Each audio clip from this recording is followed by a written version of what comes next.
वर्षामध्ये नरेंद्र मोदीजींच्या नेतृत्वाखाली केलेली प्रगती जर पाहिली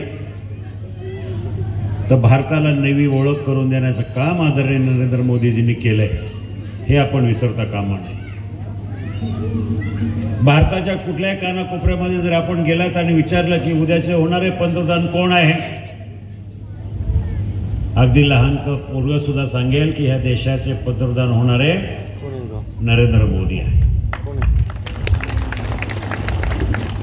10 वर्षाची कारकीर्द विरुद्ध गेले 70 वर्षाचे पंतप्रधान अनेक होऊन गेले।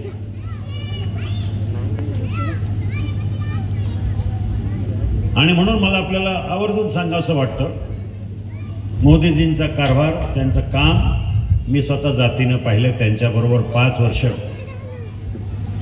त्यांच्या विचाराचा खासदार म्हणून मी काम केलेलं आहे, 2014 ते 2019।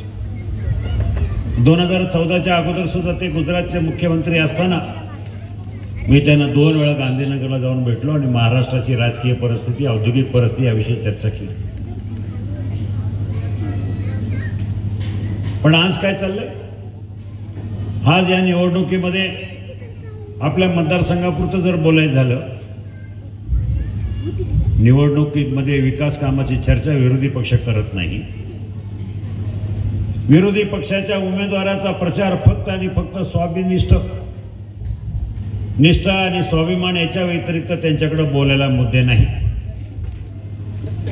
5 वर्षामध्ये मतदारसंघामध्ये कुठल्याही गावामध्ये व्हिजिट नाही, कुठल्याही गावामध्ये गावभेट नाही, कुठल्याही गावाला रुपयाचा निधी नाही। आणि असा माणूस उभा राहिला, मग मुद्दे काय घ्यायचे निवडणुकीमध्ये? लोकांपुढे काय कुठल्या तोंडानं सांगायचं की मी निवडणुकीला उभा आहे? मग काहीतरी नवीन शक्कल काढायची, नवीन अजेंडा क्रिएट करायचा। आढळरावांनी लोकसभेमध्ये काय केलं आणि मी लोकसभेमध्ये काय केलं, हे अशा प्रकारचा खोटाडेपणाचा कार्यक्रम आता ह्या उमेदवारांनी चालू केलाय। कारण त्यांना कळून चुकलंय की त्यांचा पराभव त्यांना समोर स्पष्टपणे दिसायला लागला। मी टीका करण्यासाठी इथं उभा नाही आहे, मी निवडणुकीला उभा आहे। तर मला येणाऱ्या 5 वर्षामध्ये माझ्या मतदारसंघासाठी, शिरूर लोकसभेसाठी काय करायचं आहे, माझं विजन काय आहे, हे मी सांगत आलो। मित्र, मी गेले 20 वर्ष राजकारणात आहे, त्यातले 15 वर्ष खासदार होतो। 15 वर्षामध्ये खऱ्या अर्थाने मी जे काही प्रकल्पाला हात लावला, जे सुरुवात केली, की जे माझ्या दृष्टीनं माझे ड्रीम प्रोजेक्ट होते, ह्या मतदारसंघाचा कायापालट करणारे जे प्रकल्प होते, त्यामध्ये पुणे नाशिक रेल्वेचा प्रकल्प 13 वर्ष, तब्बल 13 वर्ष पाठपुरावा केला। प्रत्येक रेल्वे बजेटमध्ये जो मंत्री असेल, रेल्वे मंत्री, त्याच्यावर कडाडून टीका करून प्रकल्प घेण्यासाठी आग्रह करत राहिला। शेवटी 2014 साली सुरेश प्रभू, माझे जुने मित्र, रेल्वे मंत्री झाल्यानंतर त्यांच्याबरोबर बैठक घेतली, त्यांना सांगितलं की हा मार्ग किती महत्त्वाचा आहे। पुणे, नाशिक आणि नगर ह्या तिन्ही जिल्ह्याला जोडणारा हा रेल्वे मार्ग चालू झाला तर ह्या भागातल्या शेतकऱ्यांचं, सर्व कामगारांचं, सगळ्यांचं जीवनामध्ये एक आमूलाग्र बदल होईल। प्रभूजींना ते पटलं आणि 2014-15 पासून आम्ही जे प्रकल्पाला DPR तयार करायला सुरुवात केला, त्याला मंजुऱ्या मिळाल्या। त्यासाठी महाराष्ट्र सरकार आणि केंद्र सरकार याच्या माध्यमातून कंपनी स्थापन केली आणि 2018 पर्यंत एक फुल प्रूफ मंजुरीसाठी DPR तयार करून सगळं काय झालं। पण दुर्दैवाने माझा पराभव झाला। 13 वर्ष त्यासाठी तपश्चर्या केली, मेहनत केली, प्रकल्प तयार झाला। पराभव झाल्यानंतर मला वाईट वाटलं की हा प्रकल्प माझ्या हातून पुरा होत नाही। पराभव झाल्यानंतर मी ज्या स्टेजवर फाईल आणून ठेवली मंजुरी करण्यासाठी, फक्त केंद्र सरकारच्या रेल्वे मंत्रालयाच्या एखाद दुसरी बैठक घेऊन त्याच्यावर सही व्हायची बाकी होती। दुर्दैवानं मला सांगावंसं वाटतं की आपल्या निवडून दिलेल्या खासदारानं कुठलाही पाठपुरावा न करता फक्त मीडियासाठी, पब्लिसिटी स्टंटसाठी 15 वर्षाचे जमलं नाही ते मी आता करून दाखवणार, 15 वर्षाचे केलं नाही ते मी आता करून दाखवणार। आणि रेल्वे प्रकल्पाची फाईल 15 वर्षापासून मी पाठपुरावा करतोय ती गेले 5 वर्ष आहे त्याच जागेवर आहे, त्याच टेबलावर. शिक्रापूर असेल, कोरेगाव भीमा असेल, पेरनेपाटा असेल, लोणीकांद असेल किंवा वाघोली असेल, ह्या भागातली ट्रॅफिकची समस्या तुम्हा शिरूरकरांना मोठ्या प्रमाणात सगळ्यांना जाणवते. अगदी तळेगाव पासून चाकण ते शिक्रापूर या रस्त्यावरची ट्रॅफिक, चाकण शहरामधली ट्रॅफिक, हे जर 3 महत्वाच्या ट्रॅफिकचे प्रश्न जर आपण हाताळले तर त्यासाठी मला कमीत कमी 25,000 कोटी रुपये पाहिजेत. रेल्वेसाठी 25,000 कोटी रुपये पाहिजे. मी विकासाचं बोलतोय. मग एकंदरीत जर 50,000 कोटी रुपये जर पाहिजे असेल आणि देशाचे पंतप्रधान नरेंद्र मोदी जर होणार असेल तर तिथं नरेंद्र मोदीजींच्या विचाराचाच खासदार निवडून दिला पाहिजे. अन्यथा गेले 5 वर्ष ह्या मतदारसंघाचं जर वाटोळं झालं तसं आपल्याला परत करून घ्यायचं नाही. गोड गोड भाषणं करता येतात, डायलॉग फेकाफेकी करता येते, नाटकी ढंगामध्ये बोलता येतं, पण विकास कामं केल्याचा अभिनय तुम्हाला करता येणार नाही. एखाद्या विदूषकाला राजाचं पात्र दिलं तर तो करू शकेल, त्याप्रमाणे आपला खासदार एक पात्र करतोय. पण वस्तुस्थिती अशी आहे की विकास कामाचा अभिनय आपल्याला करता येणार नाही. आज गावागावामध्ये लोकांची अपेक्षा आहे की आम्ही निवडून दिलं, आमच्या कामाला खासदाराला पाहिजे, आमच्या अडीअडचणीला खासदाराला पाहिजे. आज लोकांच्या समस्या काय असतात, शेतकऱ्यांच्या समस्या काय असतात, मागून घ्या. आमच्या शेतीला पाणी मिळालं पाहिजे, शेतीला पाणी आहे पण त्याला वीज मिळाली पाहिजे, वीज आहे परंतु डीपी जळाला, ट्रान्सफॉर्मर जळाला, वीज मंडळाचे अधिकारी लक्ष देत नाही. अशा वेळेला शेतकरी हवाल दिलं होतं, पिकं जळायला लागली आहेत, डीपी जळून 15 दिवस झाले, कोणी अधिकारी दाद देत नाही.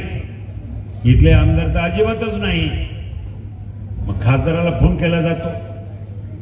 खासदारानं गेल्या 5 वर्षात मतदारसंघातल्या कोणाचाही फोन उचलला नाही.